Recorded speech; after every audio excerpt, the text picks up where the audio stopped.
She said that That's interesting. She said one agent waited in her car for 2 hours for her to come out. Wow. No way. Yeah, That's some cuckoo stuff right there.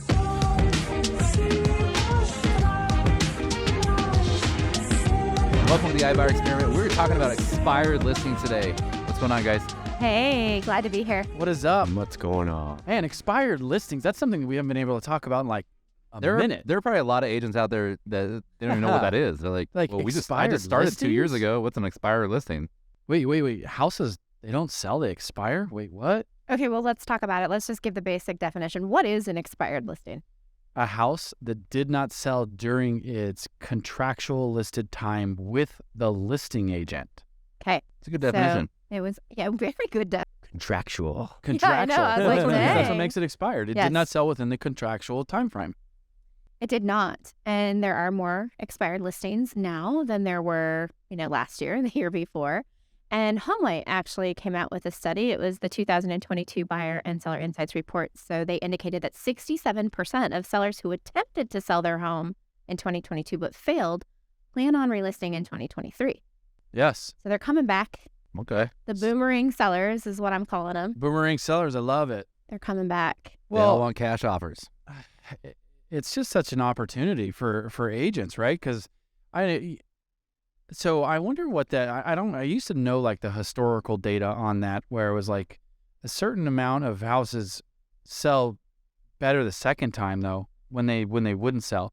And the reason why was is a lot of times most agents would have their listing contract be for 6 months and they would be more realistic, right? And if they had a genuine need, that seller that used to be like, oh, well, I'll sell my house if it sells versus I need to sell, right? That's always tougher to work for that seller. It says, if it sells, it sells, and they have their pie in the sky price. Low motivation. Yep. Mm-hmm. You know what's painful though? What? Is when you're the agent that the listing canceled or expired, and before that happened, that deadline, you had suggested, hey, let's do a price reduction so we can be congruent with the marketplace and not chase the market.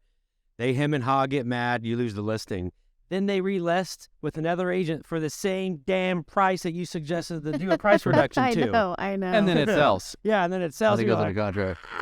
Definitely have that happen a time or two. It's painful. Well, and Just then thought I would throw adjusting. that out there. Well, It is. It's painful. I think that's actually super valid what you just said right now, Keith, because a lot of times when we go in and we do our price evaluation on particular properties, you're basing it on the current market conditions. And when the market is declining, if you're in a declining market, which I know Kayla's going to be touching on here in a second, as metros that have already had a good recension in home values, it's hard to sometimes stay on the, hey, here's what the market says your house is worth, but it might not sell for that price, right? That's a challenge. It is a challenge, but hey, you could always use ChatGPT to rate you a great script to take to your home sellers. That was hot. We I did that loved it. last week on the iBuyer experiment. But yeah, I think that the data is that a lot, I don't know if you have the number, or anyone has the number, but I know that a lot of listings relist with a different agent. 40% of the listings that expire will actually relist with another agent. So quick little, nugget to everybody out there that's listening to this that is an agent, knows an agent, friends with an agent, right? Somebody knows, everybody knows an agent. Let them know that expired listings, 40% of those home sellers will list with another agent. Great lead source. Have you ever had a listing and let it expire and left the homeowner's phone number in there? Yes, probably. You want to get back at them? If you ever want to get back at them, you don't want that listing, you leave the phone number in there. And they And are literally the next day, they are blown up with hundreds of phone calls from agents. Okay, so It's really funny. And you get the phone call from the person. I'm getting so many phone calls. Yeah, you want them to call you. How do they get my phone number?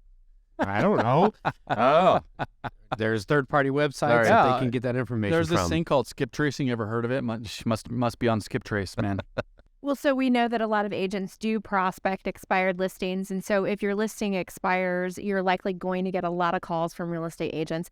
And on Reddit, there's actually a good post here that I wanted to share. It's from a home seller that had their home listed. And here's what it said. I had my house for sale in August and took it off the market. Realtors won't stop ringing my doorbell. Yesterday, I had 2. How do I get realtors to stop coming to my house? Put up a no soliciting Sell sign. it. Okay, wait, let's unpack this. She posted this yesterday. Okay, it was January, and she said her house expired in August. Oh, dang. And so she still has realtors showing up at her door. You guys, this Dang. Reddit feed went insane. There are so many home sellers that have commented on this. Me saying, too. Yeah, basically saying that the way realtors go after them when they expire makes them sick. They hate it. They're upset with us. What are our thoughts? Someone did say sell it. Yeah. Either sell it or relist it. That's how you stop the Yeah, problem. yeah, That's yeah. really it. I mean, people. Supply and demand, right? I mean, as honestly my immediate response, one of the best places to go out and find supply is from people that were raising their hand or attempting to sell their house before. And when we are in a supply deficit, in a lot of markets that are looking for good listings, it's, again, such a quality source. So, I mean, in an industry that's entrepreneurial, right? It's not like there's selling houses equals a paycheck. And that's a tremendous opportunity for them to do that. So that's my immediate feedback is sort through that, be that true consultant, be that true fiduciary agent, provide value and a clear path on how you're going to get them to their objective. Well, so it's interesting to hear what a lot of the other people weighed in and said. Other people with the Me Too are saying, they basically, their house expired 2 years ago. They're still getting calls from realtors. There's all sorts of advice on what they can do, like from calling the cops to putting up a sign that says, no realtors. That's hilarious. A lot of advice. Here's the one: just relist it and sell it. That's easier than stopping realtors. So definitely it struck a nerve with the Reddit community. And, I thought that it was really interesting because it is something that we teach. We do say, hey, it's a great lead source, go after it. And what we know is a lot of expired listings relist. So how do you weigh, I guess my question is how do you weigh the fact that a lot of these people will relist with the fact that if they're not, they're going to get really angry and annoyed? Like you bring them a cash offer. You don't ask for the listing. You just say, hey, I got some cash offers for you. That's simple. I'm with Jay on that, right? Like, you need a unique identifier in today's ultra competitive world. And one of the best ways to do it is to give them the solution, the Amazon order up your home sale.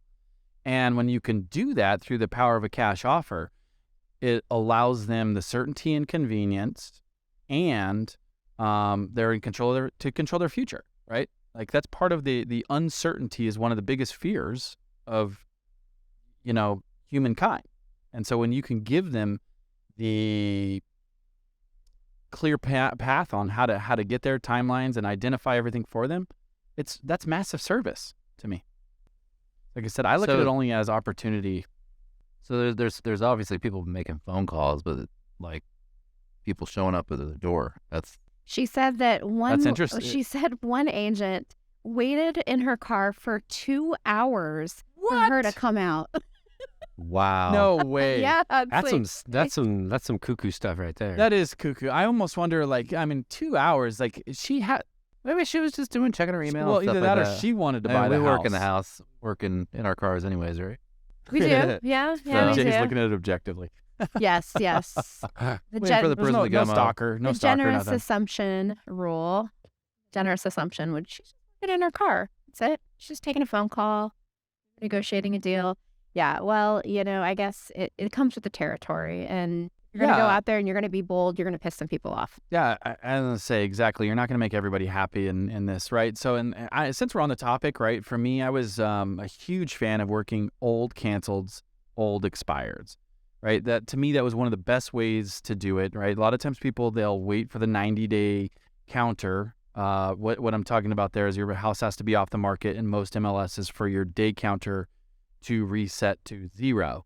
And they'll wait that 90-day period. And then so once they do that, they will relist their house. So it's a fresh house. That changed, by the way. Oh, did it? Yeah. Am I dating myself? You are a little bit.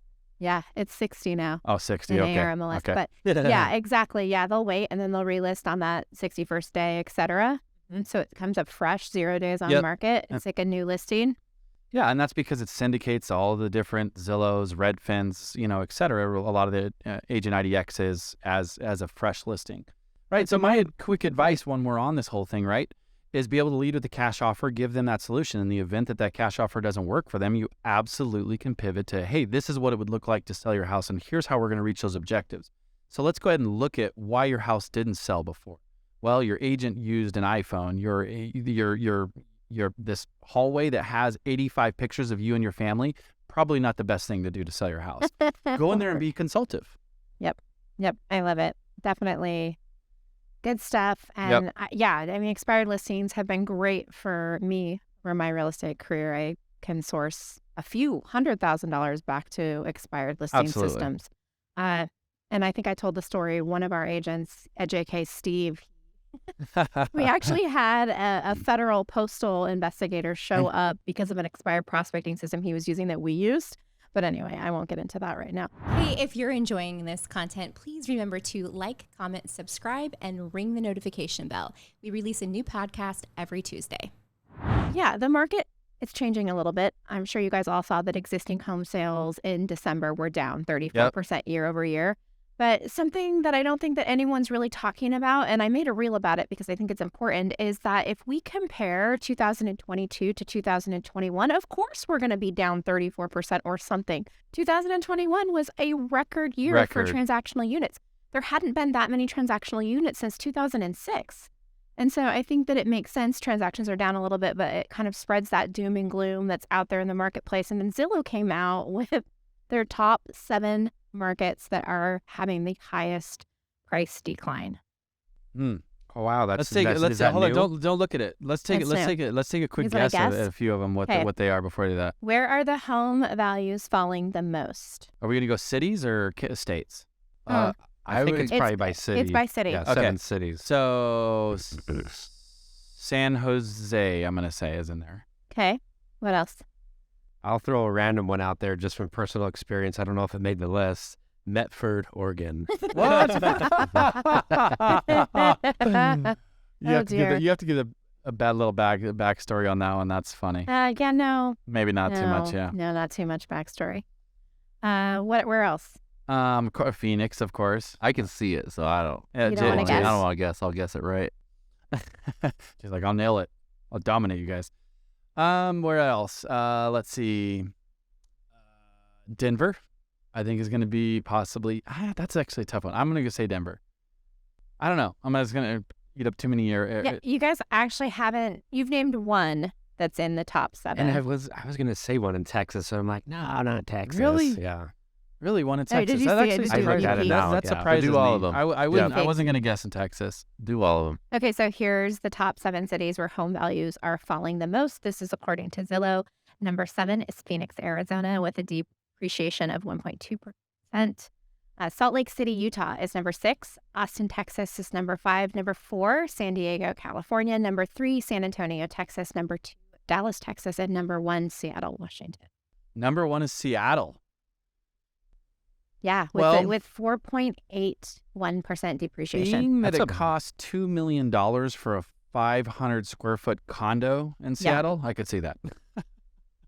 Yeah, Maybe I a know bit a it's little extreme, but pretty surprising, but I was surprised not to see Oregon on here, right? Yeah, Any I mean, markets I'm in surprised Oregon? to see I should have thought of three Austin. markets in Texas. Well, I guess I they had would- such a run up. So Yeah, Dallas and Austin went nutso. Austin prices got like as high as parts of California. Well, so many people moved to Texas at a higher level than other parts across the country, so that makes sense. Now it's cooled down, so now it's, they have a higher depreciation because they're not all flying off the market at a higher level than probably most cities across America. I agree, but I was also surprised not to see Boise, Idaho, because I know that during the pandemic it was the number 1 hotspot. So, Or even like a Nashville. But I mean, Nashville stayed pretty hot, and their median price is still pretty low, though. So maybe that it is. Right. It's so affordable there it is, still. and it's beautiful. What's the Love drawback? Nashville. Why is it still so affordable? This doesn't make sense. I don't know, because it's a cool city too. I something that I think is really interesting. If you're in real estate, it really doesn't matter what the market is doing. Ooh, Because good if point. you're committed it's never about the market conditions, right? Like I look at us and what we're doing with Yep. Zoodealio and with helping real estate agents all over the country. And I'm just going to brag for a minute. We're crushing it. We're crushing it despite bad market conditions, right? Yeah. And even a lot of our cash offering and our products and the marketplace that we have, it's doing really well. Yep. Despite bad market conditions. So if you're in real estate, just be encouraged. Don't let all of this negativity from the media kind of get at you because, well, for one, you're usually not getting the whole picture. You're usually getting some data point that sounds scary, like home sales down 34% year over year. It sounds really scary. Yeah. But, if you peel it back, yeah, exactly. If you peel it back, there's usually more to the story and it's not doom and gloom. I really don't believe our real estate market is crashing. We still have such a low supply of inventory. Yep. I mean, how many homes are on the market in Phoenix right now? 16,000.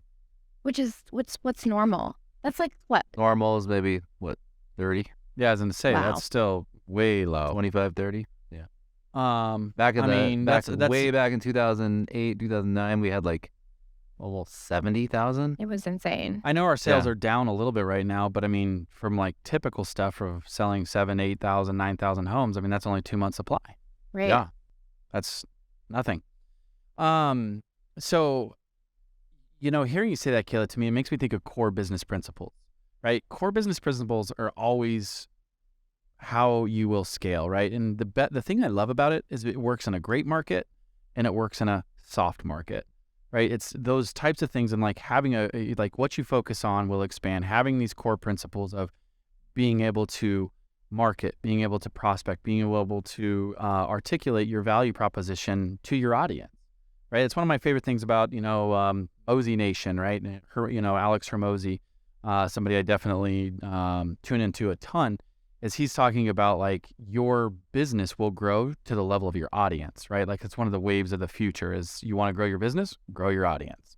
And it's being able to do those things. And I think it fits so well, even though he's talking about different mediums, but it also fits so well in real estate, right? Like that's one of the things that I know I coach our agent partners on all the time is, hey, develop your niche, figure out the alias, then you just duplicate it. And it's a snowball effect from there. And so it's just, that's still my advice to everybody out here that's listening in any market that works. And when we talk about those core business principles, I think we can peel it back even further and just say it's a core life principle. Are you Good going to one. go through life being the victim of circumstance, or are you going to go through life being the creator of your own outcome? And during times when the market is a little bit more challenging, you're going to have to work a little bit harder. You're going to have to make those extra phone calls. You're going to have to make sure you time block your prospecting. You're going to have to be really consistent. You're going to have to put out a lot of content. You're going to have to make a lot more phone calls, have more conversations. Yep. But you get to control all of that. You it's decide all your future. within your reach. To adapt. Yeah. You guys were just making fun of me and my big family before we launched podcast. You decide your future. You do. Elliot has I a clearly newborn. made some decisions. It has a newborn and a blended family, and we were just giving you Yes. teasing you about how About you look your- rested I have today. I have to Your have school bus. a clown car to travel to travel as a family. Yes. You get one of those, like, those actual trucks that look like mini semis, Yeah, totally. like the 550 series or whatever. Oh my Yeah. gosh, have it like custom built. Like, that's what we were talking about. Jay was talking about like the Sprinter vans. No, that is actually real talk. We've had conversations where like because I mean you could actually customize them too. Send them to places that have them like custom built and have it be pretty cool. Yeah, but you need all the seats, so you wouldn't be able to customize. Yeah. It's gonna be Like, what are I've you seen the ones that talking have about? 4 What are you seats in talking there. about? I did customize it. You're I gonna added have to do 3 a You need seats. 13 seats. You're gonna have to do a double decker, bro. Oh dear. No. Just kidding. We're not that far, Carly. If you're listening, No, don't get any ideas. Well, hey, thanks so much for tuning into the iBuyer experiment. We appreciate you. If you're gaining value from this podcast, we would just ask that you comment, subscribe, smash that like button, and follow us.